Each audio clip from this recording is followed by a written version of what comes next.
menghilangkan rasa ketergantungan, rasa keterikatan dari dalam hati ya. Jadi saya gini yang ketempuhan ini hadirin. Jadi harus dengan riadah Ustadz. Ya. Tidak bisa ilmu ma'rifatullah ini hanya dengan belajar. Ya. Tapi harus ada mujahadah melepaskannya. Makanya seperti kalau saudara ragu terhadap uang, latih saja. Dia punya uang, potong 5%, sedekahkan. Lihat, jadi miskin tidak? Oh enggak juga. Potong 10%, jadi miskin tidak? Oh enggak. Potong 20%. Tuh lihat, Ustaz, udah lihat kan? Ya. Semuanya tegang, padahal baru rencana. Ya. Tadi 5% mereka masih senyum. 10%, 20%, baru rencana pelit. Saya nih Ustaz ya, maaf ya, kalau saat ini nih tiba-tiba ada tamu, saya mau ngasih uang ke ya, boleh ya? Ngasih ke saya misalkan sekarang 20 miliar, bro aja gini, udah nggak ribet Pak, saya bagi 10 miliar untuk ikhwan, 10 miliar untuk akhwat, sok bagikan, gitu Ustaz. Namanya juga ngelamun, masa pelit ya kan? Betul. Kita mah ngelamun aja pelit Ustaz. Apalagi nggak ngelamun. Suatu ketika saya sedang pergi umroh, lalu kemudian saya melihat ada cincin yang sangat cantik. Saya sangat suka. Lalu saya beli, lalu saya pakai, lalu saya menikmati. Hati saya mulai tergantung, karena kalau dia pergi pasti saya akan kehilangan. Sampai akhirnya saya suatu tempat ceramah, ada bapak-bapak mengatakan, cincin Ustadz cantik, saya suka, boleh nggak untuk saya? Lalu kemudian saya berikan kepada dia. Saya ingin mempraktekkan ceramah dulu waktu di Darut Tauhid, jangan ada keterikatan. Saya ingin lepaskan itu, cincin ini saya lepaskan, saya amalkan ceramah saya tidak ada keterikatan dengan cincin ini. Menyesal saya. Ini ada cincin yang lebih bagus ya nggak? Ceritanya belum selesai. Oh iya.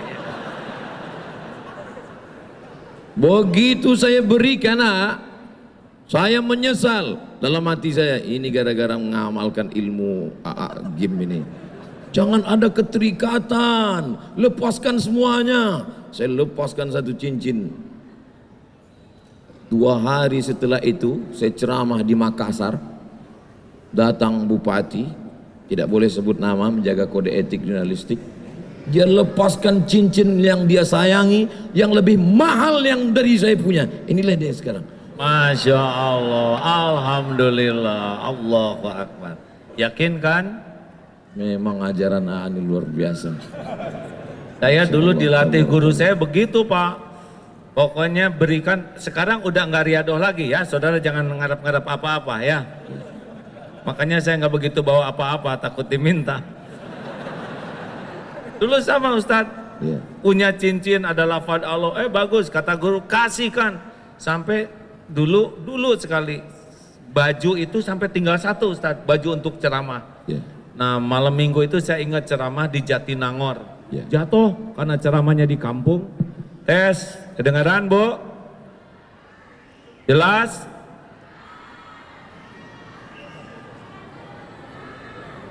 Dari tadi tidak kedengaran. Yang sebelahnya gini, yang sebelahnya gini, gimana?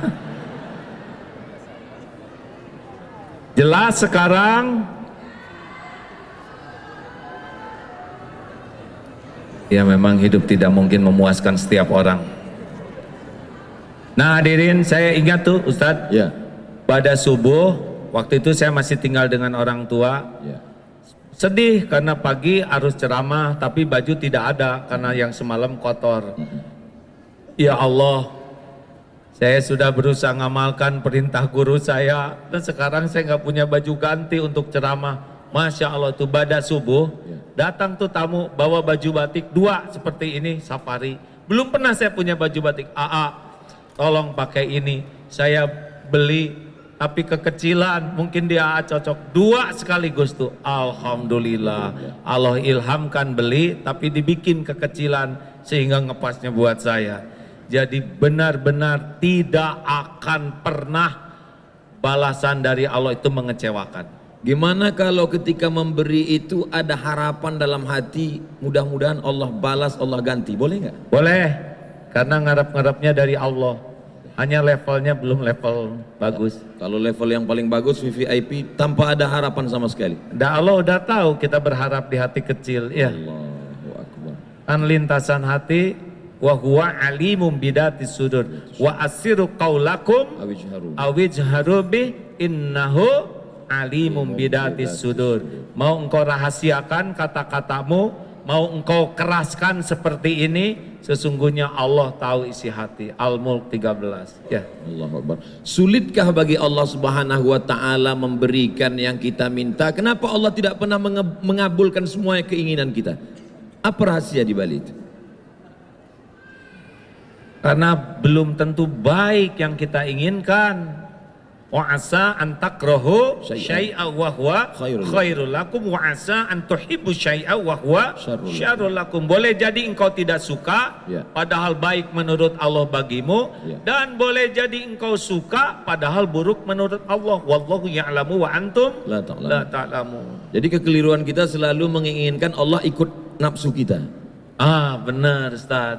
Padahal semestinya kitalah yang menurut Allah. Sebetulnya tidak penting keinginan kita itu, yang terpenting keinginan Allah yang terjadi pada diri kita. Bagaimana caranya menundukkan keinginan kita mengikut kehendak Allah ketika yang kita inginkan tidak tercapai, hati kita tetap lapang plong. Gimana caranya? Ya Allah, belum pernah sepanjang saya ceramah jadi terdakwa begini. Santri di Darul Tauhid mah nggak ada yang berani kayak gini, Ustaz. Nggak apa-apa begini hadirin, sebetulnya saya mau dengerin ceramah beliau ini. Setuju tidak begini atau saya balik aja? Jadi Ustadz, apa pertanyaannya tadi? Selalunya kita menginginkan Allah mengabulkan keinginan kita. Ketika Allah tidak memberi apa yang kita inginkan, lalu kita merasa sempit, sulit, marah. Bahkan tidak sedikit dari orang marah kepada Tuhan. Na'udzubillah. Bagaimana kita menundukkan keinginan kita mengikut kehendak Allah dengan hati yang lapang? Memang ini tauhid. Kalau kita tahu Allah Maha tahu yang terbaik bagi kita, kita tidak akan ngotot dengan keinginan kita. Kita pasti melakukan dua hal. Satu, musyawarah dengan orang yang ahlinya. Yang kedua, istiqoroh.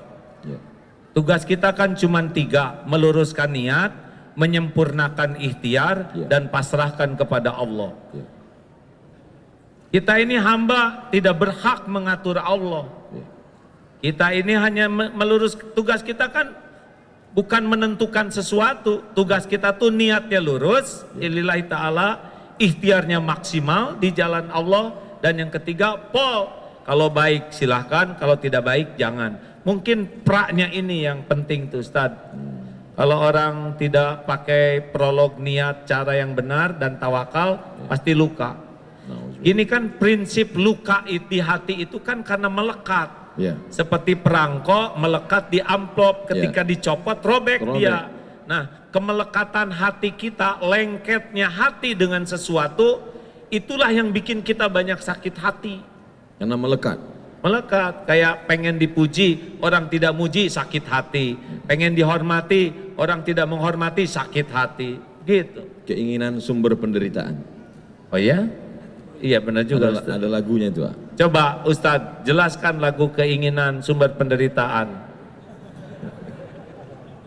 Semakin besar keinginan, semakin besar hawa nafsu, semakin besar kekesalan dan penderitaan ketika tidak terkabul.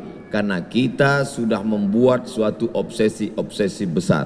Tapi kalau kita lihat hadis Nabi SAW, Nabi berkata, saat aku lihat percikan batu pertama, kamu akan membebaskan Rom. Saat aku lihat percikan batu pertama ketika menggali khandak parit, ketika berbenturan pacul besi itu dengan batu, aku melihat cahaya, kamu akan membebaskan Yaman, kamu akan membebaskan Syam, kamu akan membebaskan Rom.